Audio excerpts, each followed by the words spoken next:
നമസ്കാരം. എല്ലാ UK മലയാളികൾക്കും ഗുഡ് മോർണിംഗ് UKയുടെ മോർണിംഗ് ന്യൂസിലേക്ക് സ്വാഗതം.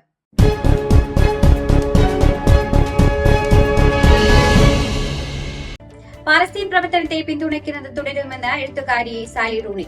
തന്റെ രചനകളിലൂടെ ലഭിക്കുന്ന വരുമാനവും പൊതുവേദിയിൽ നിന്നുള്ള വരുമാനവും പാലസ്തീൻ പ്രവർത്തനങ്ങളെ പിന്തുണയ്ക്കുന്നതിനും വംശഹത്യക്കെതിരെ നേരിട്ടുള്ള നടപടിക്കും ഉപയോഗിക്കുമെന്ന് അവാർഡ് ജേതാവ് കൂടിയായ ഐറിഷ് നോവലിസ്റ്റ് അറിയിച്ചു.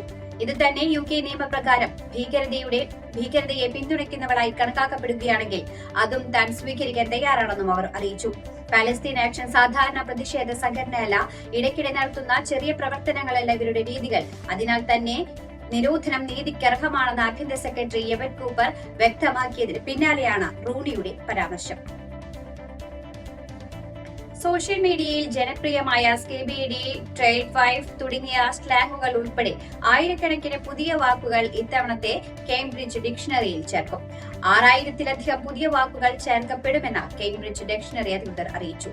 ഇതിൽ പലതും റിമോട്ട് വർക്ക്, ടെക്നോളജി, ഇന്റർനെറ്റ് സംസ്കാരം എന്നിവയുമായി ബന്ധപ്പെട്ട വാക്കുകളാണ്. ഇന്റർനെറ്റ് സംസ്കാരം ഇംഗ്ലീഷ് ഭാഷയെ മാറ്റുകയാണ്. അതിന്റെ പ്രഭാവം കണ്ടെത്തി നിഘണ്ടുവിൽ പകർത്തുന്നത് ആകർഷണീയമാണെന്ന് ലെക്സിക്കൽ പ്രോഗ്രാം മാനേജർ കോളിൻ മാക്കിൻഡോഷ് അറിയിച്ചു. UKയിലെ ഏറ്റവും വലിയ 3 സൂപ്പർ മാർക്കറ്റുകൾ ലിങ്കൺഷെയറിലെ ഒരു പിഗ് ഫാമിൽ നിന്നുള്ള വിതരണം നിർത്തിവെച്ചു.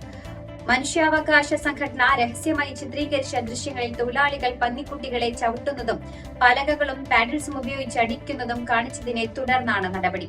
മുറിവേറ്റ പന്നിക്കുട്ടികളെ തുറന്ന മുറിവുകളോടെ വിസർജനം നിറഞ്ഞ കൂട്ടിൽ പാക്ക് ചെയ്തിരിക്കുന്നതും ചിലർ മുടന്തരായി വേദന കൊണ്ട് പൊളിയുന്നതും ദൃശ്യങ്ങളിൽ കാണാം. ദൃശ്യങ്ങൾ ശ്രദ്ധയിൽപ്പെട്ടതിനെ തുടർന്ന് മോറിസൺസ് വിതരണം ചെയ്യുന്ന സോമർബി ടോപ്പ് ഫാമിൽ നിന്നുള്ള വിതരണം ഉടനടി നിർത്തിവെച്ചതായി ടെസ്കോ, ആസ്ഡ, സെയിൽസ്ബറീസ് എന്നിവർ അറിയിച്ചു. British കുതിരപ്പന്തയക്കാർ September 10 പണിമുടക്കും. കായികയിനത്തിലെ വാതുവെപ്പിനെ സർക്കാർ നിർദ്ദേശിച്ച നികുതി വർധനവിൽ പ്രതിഷേധിച്ചാണ് പണിമുടക്കം.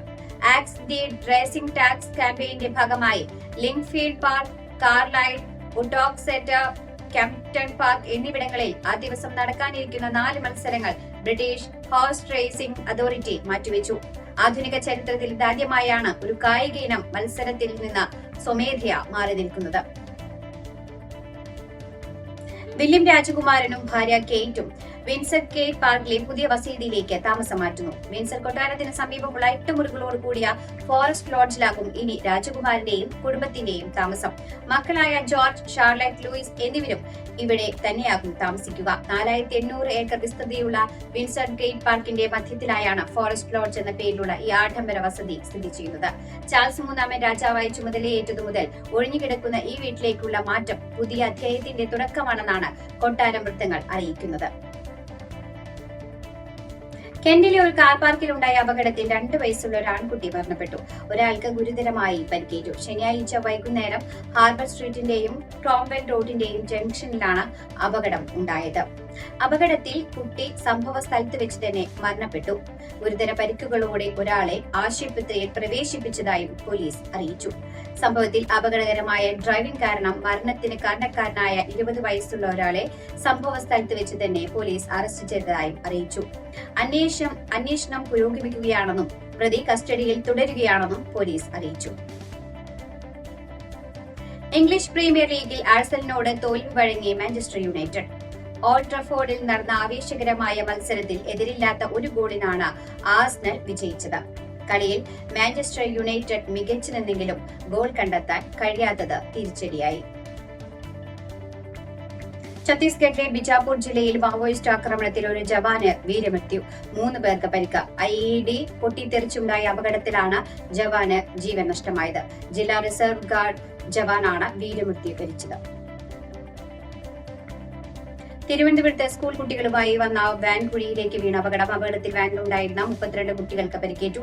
ഇന്ന് രാവിലെ തിരുവനന്തപുരം വട്ടിയൂർക്കാവ് മലമുകളിലാണ് അപകടമുണ്ടായത്. സെന്റ് സാന്താസ് സ്കൂളിലെ വാഹനമാണ് താഴ്ചയിലേക്ക് വീണത്. പരിക്കേറ്റ കുട്ടികളുടെ പരിക്ക് ഗുരുതരമല്ല. മിമിക്രി താരം സുരേഷ് കൃഷ്ണയെ മരിച്ച നിലയിൽ കണ്ടെത്തി. പിറവത്തെ വാടക വീട്ടിലാണ് മൃതദേഹം കണ്ടെത്തിയത്. 53 വയസ്സായിരുന്നു. ഹൃദയ സംബന്ധമായ അസുഖത്തെ തുടർന്ന് സുരേഷ് കോട്ടയം മെഡിക്കൽ കോളേജ് ആശുപത്രിയിൽ ചികിത്സയിലായിരുന്നു. ഉറക്കത്തിൽ ഹൃദയസ്തംഭനം ഉണ്ടായതാകാം എന്നാണ് പ്രാഥമിക നിഗമനം. ഇതോടുകൂടി വാർത്താ ബുള്ളറ്റിൻ ഇവിടെ അവസാനിക്കുകയാണ്. എല്ലാ പ്രേക്ഷകർക്കും നല്ലൊരു ദിനം ആശംസിക്കുന്നു. കൂടുതൽ വാർത്തകളുമായി നാളെ കണ്ടുമുട്ടാം. എല്ലാവർക്കും നന്ദി, നമസ്കാരം.